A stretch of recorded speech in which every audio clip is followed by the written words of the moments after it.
Welcome to Kenton Teaches. Enjoy the video. You're starting now? Make sure your iPad model supports your Apple Pencil generation and charge the pencil to at least 20% so pairing won't fail. Turn on Bluetooth in settings and keep the iPad unlocked on the home screen.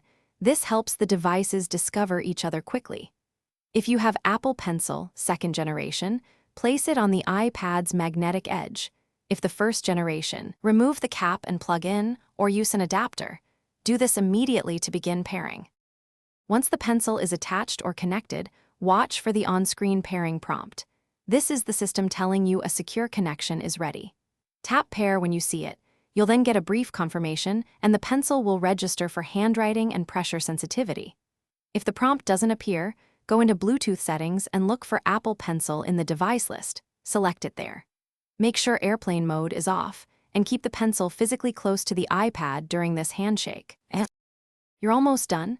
Verify functionality by testing pressure sensitivity, tilt, and if applicable, double-tap shortcuts inside Notes or a drawing app. This confirms features are active. If pairing fails, restart the iPad, wait 30 seconds, then try attaching or plugging in again. Often a reboot clears a Bluetooth hang.